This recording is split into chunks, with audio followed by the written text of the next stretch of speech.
नमस्कार, मैं प्रीति आर्य। मैं आज आपके लिए फिर मालती जोशी जी की एक और लघु कहानी संदेह की सुई लेकर आपके लिए उपस्थित हूँ। तो शुरू करते हैं कहानी संदेह की सुई। छत्तीसगढ़ एक्सप्रेस हस्बे मामूल 2 घंटे लेट ही पहुंची थी। गाड़ी रुकते ही प्रतीक्षारत यात्रियों का बेसब्र रेला मधुमक्खियों के झुंड की तरह डिब्बे पर टूट पड़ा।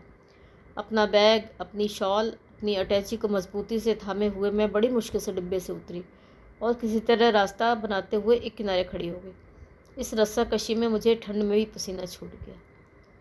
भीड़ से थोड़ा हटकर अब मुझे इनकी प्रतीक्षा करनी थी। इनकी सख्त हिदायत रहती है कि गाड़ी से उतरकर थोड़ी प्रतीक्षा किया करो, कम से कम उस गाड़ी के जाने तक प्लेटफार्म पर ही खड़ी रहा करो। भीड़ छटने के बाद ढूंढने वालों को सुविधा हो जाती है। रात के समय तो ये और भी ज़रूरी है।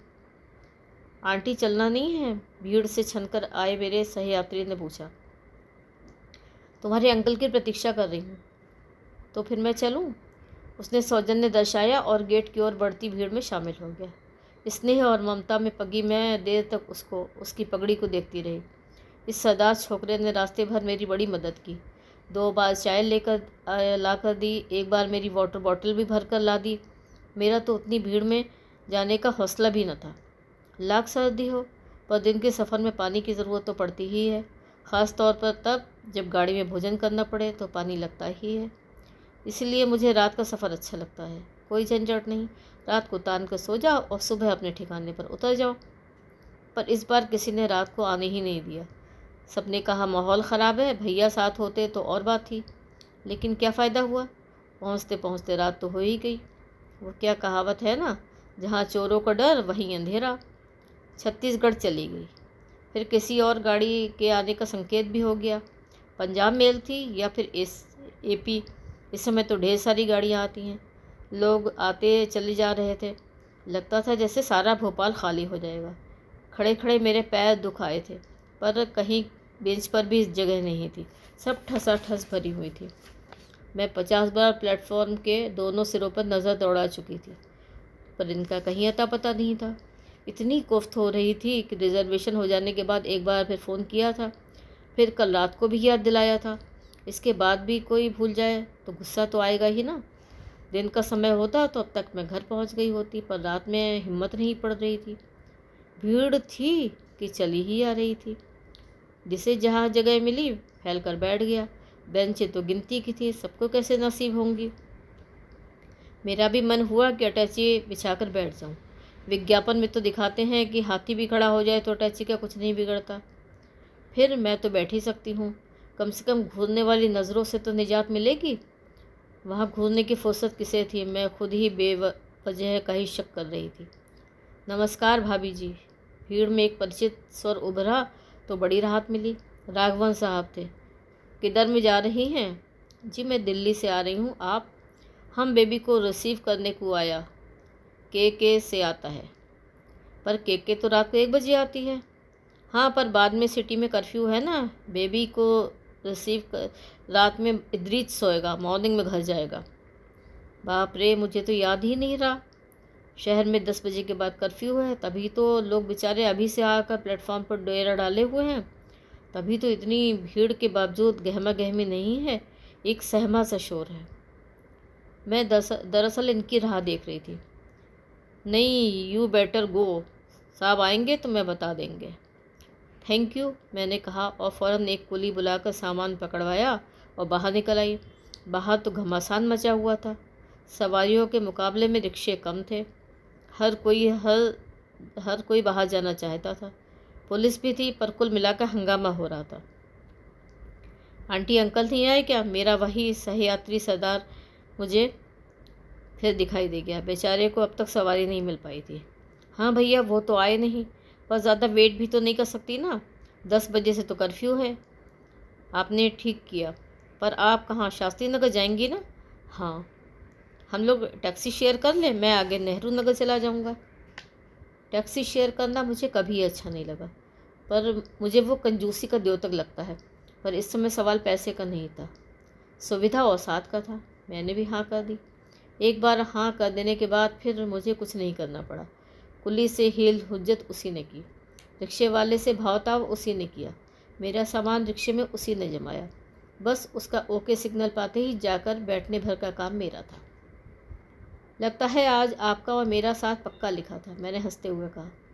हाँ आंटी, संजोग इसी को कहते हैं, बैठते हुए उसने कहा और रिक्शा चल पड़ा। ट्रेन में हम लोग छिटपिट बातें करते हुए आए थे, वही छूटा हुआ क्रम फिर से चालू हो गया। इस बार महज औपचारिकता नहीं थी, आत्मीयता भी थी। मैं उसके घर परिवार, पढ़ाई लिखाई आदि के बारे में काफ़ी कुछ जान गई थी। अपने बच्चों के बारे में भी मैंने बिना पूछे सब कुछ बता दिया था। बातों में हम इतने मशगूल हो गए थे कि ड्राइवर ने याद न दिलाया होता तो सीधे नेहरू नगर ही पहुँच जाते। शास्त्री नगर पहुँचने के बाद बातों का क्रम टूटा। ड्राइवर को अता पता जो बताना था। टैक्सी रुकते ही वो तत्परता से उतरा और मेरा सामान गेट पर रखाया। तब तक मैंने टैक्सी वालों को पूरे पैसे दे दिए थे। ये क्या आंटी, टैक्सी शेयर करने की बात हुई थी ना? बड़ों से बहस नहीं करते, मैंने डांट लगाई और फिर हंसकर कहा, शेयर ही तो कर रहे हैं। मैंने तुम्हारे पैसे दिए हैं, तुमने मेरा साथ दिया है, जो कि ज़रूरी है। मैंने ड्राइवर की ओर कनखियों से देखा, वो मुस्कुरा दिया और वापस बैठ गया। अच्छा आंटी, गुड नाइट। अब तो घर देख ही लिया है ना, आते रहना, मैंने कहा और टैक्सी चलने तक खड़ी रही। जैसे ही टैक्सी मोड़ पर नज़रों से ओझल हुई, मेरे मन में दबा गुस्सा फिर से उठाने लगा। फाटक खोलते समय मैंने लड़ने का मूड बना लिया। फाटक खड़कते ही ऊपर की खिड़की खुली और गुप्ता जी की मीनू चिल्लाई, हाय आंटी, आप अकेली आई हैं? पप्पू भैया तो कब से आपको लेने गए हुए हैं। क्यों, पप्पू भैया क्यों गए हैं? अंकल को क्या हो गया है? उन्हें पैर में मोच आ गई है, सुबह ऑफिस के लिए स्कूटर स्टार्ट कर रहे थे ना, तब झटका खा गया। कहाँ का गुस्सा और कहाँ की लड़ाई, उल्टे फिक्र हो आई। दरवाज़ा खुला ही था, चिंतातुर मन से भीतर घुसी तो ये सामने ही नजर आ गया। पैर पर स्टूल टिकाए बैठे थे।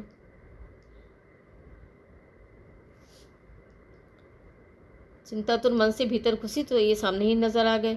स्टूल पर पैर टिकाए बैठे थे। अगल बगल आयोडेक्स की शीशी, hot water bottle, crepe, bandage, सारा सामान पड़ा हुआ था। बैठे बिठाए ये क्या कर लिया? कुछ नहीं हुआ है, इतना बुरा मुंह बनाने की ज़रूरत नहीं है। पर ये बताओ, अकेली क्यों आई हो? पप्पू कहाँ गया? अब मुझे क्या मालूम। He is most irresponsible boy. इतना सा काम भी ढंग से न कर सका। अब पराए लड़के पर अपना वश ही क्या है। वैसे भी गाड़ी लेट थी, बोर होकर इधर उधर निकल गया होगा। अब समय से घर आ जाए तो ठीक है, नहीं तो उसके माँ बाप को और चिंता हो जाएगी। माहौल इतना ख़राब चल रहा है। तभी मीनू आकर चाय दे गई। उसने शायद इनकी बात सुन ली थी। बोली, अंकल पप्पू भैया आ गए हैं। वे 2 नंबर प्लेटफॉर्म पर खड़े हुए थे। उन्हें पता ही नहीं था कि गाड़ी 1 नंबर पे आती है। घर तो आ गया है ना, इन्होंने कहा और विषय वही समाप्त कर दिया। वैसे हम दोनों ही समझ गए थे कि पप्पू अपने माँ बाप को बेवकूफ़ बना रहा है। वैसे तुम्हें पद्मश्री देनी चाहिए, चाय पीते हुए इन्होंने कहा। इतनी दूर अकेली आई हो, वो भी रात में। वैसे मैं अकेली नहीं थी, एक सरदार मिल गए थे, आगरा से साथ हो गया था। क्या बात है, इन्होंने ऐसे नाटकीय अंदाज में कहा कि मैं तिलमिला गई। कैसी बातें करते हैं, बेचारा इतना सा तो था, अपने प्रशांत से भी छोटा रहा होगा। बेचारा आंटी आंटी कहे जा रहा था।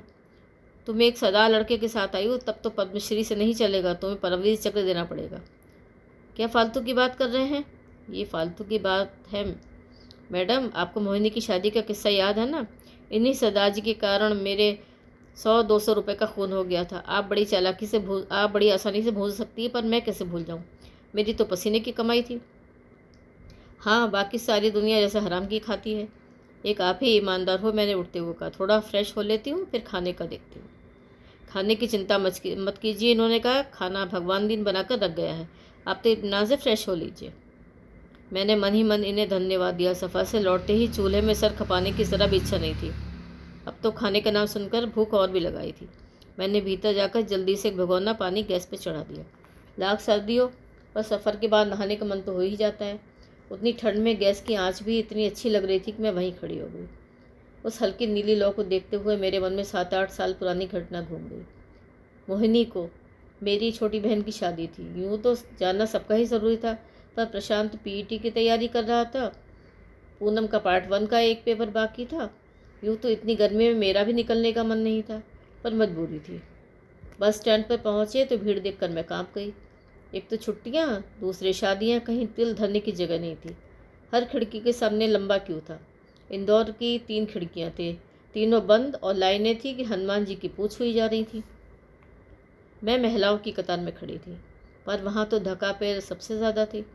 मेरे समझ में नहीं आ रहा था कि मैं अपना पर्स संभालूं, गले की चेन का ध्यान रखूं कि अटैची देखूं।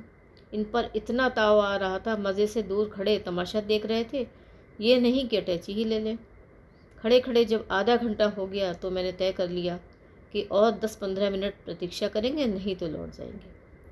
एक फ़ोन खटका देंगे कि तबीयत ठीक नहीं है, सबको निराशा तो होगी। पर मेरी दृष्टि सामने गई। श्रीमान जी नदारत थे, यहाँ हम पसीने में नहा रहे थे और जनाब तफरीह फरमा रहे थे। पता नहीं वहाँ खड़े खड़े मैंने इन्हें कितना कोसा होगा। तभी ये पता नहीं कहाँ से नमूदार हुए और अटैची उठाते हुए बोले, चलो। कहाँ चलो? तो मैं तो तैयार ही थी। वे सीधे घर भी ले जाते तो मुझे उजर न था, पर इन्होंने तो मुझे जाकर वीडियो बस में बिठा दिया। जी खुश हो गया। टिकट तो बहुत होगा ना इनका। अब तो जो भी है, इन्होंने बेफिक्री से कहा। मैं इत्मीनान से बैठ गई। जानती थी प्राइवेट बस है, सवारियां पूरी कर लेने के बाद ही चलेगी। अब जब भी चले, मुझे तो बैठने का मौका मिल गया था, यही खुशी थी। खड़े खड़े पाँव जम गए थे। शादियों का सीज़न था, बस भरने में समय नहीं लगा। फिर उन लोगों ने सीटों के बीच में मूढ़ों की एक कतार भी डाल दी थी, वो भी 10 मिनट में भर गई। केबिन तक लोग ठुस गए थे। ड्योढ़ा किराया देकर भी लोग इतनी असुविधाएं झेल रहे थे। मुझे कैसा तो लगा, पर हर एक को जाना ज़रूरी था। बस में चढ़ गए थे, यही सबसे बड़ी सुविधा थी। नाके तक पहुँचते पहुँचते लोगों ने एक फ़िल्म के लिए शोर मचाना शुरू कर दिया। मुझे तो बस वाली फ़िल्में कभी अच्छी नहीं लगती। ना इनमें साउंड ठीक होता है, ना स्क्रीन साफ़ होता है। पूरे वक्त पर्दे पर तस्वीरें डोलती सी नज़र आती हैं। पिक्चर शुरू हुई, शायद अंगूर थी, देखी हुई थी, पर इस पिक्चर को तो मैं कई बार देख सकती थी। खुशी की बात तो यह है कि आवाज़ भी साफ़ थी और तस्वीर भी। मैंने कहा, चलो पैसे वसूल हो गए। ज़रा आराम से टिक कर बैठी तो पास में नज़र गई। मेरे तो होश ही फाख्ता हो गए। बगल वाले मोढ़े पर 15-20 साल का एक सरदार छोकरा बैठा हुआ था।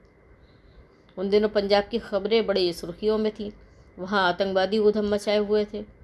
इनमें से अधिकांश किशोर वय के लड़के थे। पिस्तौल तो जैसे इनके लिए खिलौना थी। इंसान को वे मच्छरों की तरह मसल देते थे। वैसे भी उन दिनों सब लोग सरदारों से खौफ खाते थे। बूढ़े सरदार का तो फिर भी मुझे ममता की मूर्ति लगते थे, पर लड़कों से बड़ा डर लगता था। उधर देवेंद्र वर्मा और संजीव कुमार सबको अपनी अदाकारी से गुदगुदा रहे थे। इधर मेरा कलेजा मुंह को आए जा रहा था। पूरे वक्त मेरी आंखें मेरे सहयात्री पर ही लगी हुई थी। उसकी पतलून की फूली हुई जेब में मुझे पिस्तौल नज़र आ रही थी। क्या पता उसके पैरों के पास रखे बैग में बम हो। इन लोगों का एक आत्मघाती दस्ता भी तो होता है। अगर ये उन्हीं में से हुआ तो किसी भी क्षण बस को उड़ा देगा। वो तो सर पर कफन बांधकर बस में बैठा है। बस के साथ खुद भी फूंक जाएगा तो उसे परवाह नहीं है। पर अपना क्या होगा? ये इतने सारे लोग पता नहीं किस किस काम से यात्रा पर निकले हैं। वे तो अपने गंतव्य तक कभी पहुंच ही ना पाएंगे। बस के अभी परखच्चे उड़ जाएंगे और सड़क पर अधजली लाशों का ढेर लग जाएगा। लुटेरों की बंद आएगी, डॉक्टर तो बाद में आएंगे, पुलिस तो और भी देर से पहुंचेगी। ये लूट खसोट वाले आकर मुर्दों की तलाशी ले लेंगे। सच इंसानियत तो कहीं रही ही नहीं। अब मृत्यु को इतनी पास देखकर मन पता नहीं कैसा हो गया। बड़ी सुघड़ता से गश्ती चलाकर मैंने अपने लिए 4 चीज़ें बनाई थी। पीहर वालों पर रौब डालने के लिए इन सब चीज़ें साथ रख ली थी। शादी ब्याह में ही तो ससुराल की औकात परखी जाती है, पर अब तो वो किसी काम के नहीं रही। अगर ये चीज़ें घर पर छोड़ आती तो कम से कम बच्चों के काम तो आती। उनके लिए मैंने छल्ला भी नहीं छोड़ा था। बच्चों की याद आते ही मुझे रोना आ गया। कल प्रशांत कचौड़ियों की फरमाइश कर रहा था तो मैंने झिड़क दिया। कहा था लौट कर बना दूंगी। अब बना लो, कैसे बनाती हो? पूनम की सहेली की शादी है परसों, वो चंपल्ली मांग रही थी। मैंने उसे भी टरका दिया। इतनी महंगी साड़ियाँ कोई रोज़ ख़रीदता है? मैं तो इन्हें इतना सहेज कर रखती हूँ। ये महारानी जब भी पहनेंगी लथेड़ कर ले आएंगी। पर अब लग रहा है बच्चों की खुशी से ज़्यादा क्या साड़ी ज़्यादा भारी थी। साड़ी से याद आया, लॉन्ड्री में 4 साड़ियाँ पड़ी हैं, पर बिना रसीद के तो बच्चे उठा भी ना पाएंगे। जिस शादी के लिए इन्होंने सफारी सिलवाया था, जैसे कि दर्जियों की आदत होती है, वो समय पर सिल ही नहीं पाया। वो भी दुकान में पड़ा रह जाएगा। पड़ोसन आम काटने का सरौता ले गई है, बिना मांगे वो लौटाएगी भी नहीं। मंजू प्रशांत का स्वेटर का नमूना डालने के लिए ले गई है। मिसेज़ अग्रवाल धर्मियों के 4 अंक ले गई हैं। मुझे पता नहीं कितनी कितनी बातें याद आने लगी। आष्टा पहुंचने तक तो मुझे लगा कि मेरा दिमाग चटक जाएगा। आष्टा पर जैसे ही बस रुकी, मैं अटैची लेकर खड़ी हो गई। अटैचियों और मूढ़ों के बीच से रास्ता बनाती हुई नीचे उतर आई। ये मेरे पीछे ही थे, बराबर कुछ फुसफुसा रहे थे। नीचे उतरने के बाद इन्होंने ज़रा साफ शब्दों में कहा कि इस तरह अटैची छाती से लगाकर घूमोगी तो चोर उचक्कों को अपने आप ही न्योता दोगी। इतने लोगों का सामान गाड़ी में पड़ा है कि नहीं? मैं दोबारा इस गाड़ी में नहीं चढ़ूँगी। मुझे अपना हार्ट फेल नहीं करवाना है। मतलब? मैंने मतलब बता दिया तो ये भड़क गए। पहले तो खूब खरी खोटी सुनाई, फिर पुचकार कर मनाना भी चाहा, पर मैं अपनी ज़िद पर अड़ी रही। मुझे विश्वास हो गया था कि मुझे दोबारा अगर उस मानसिक यंत्रणा से गुजरना पड़ा तो इंदौर पहुंचने तक मैं पागल हो जाऊंगी। बस वाला हमारे लिए कितनी देर रुकता और क्यों रुकता? उसके लिए सवारियां तो कम नहीं थीं।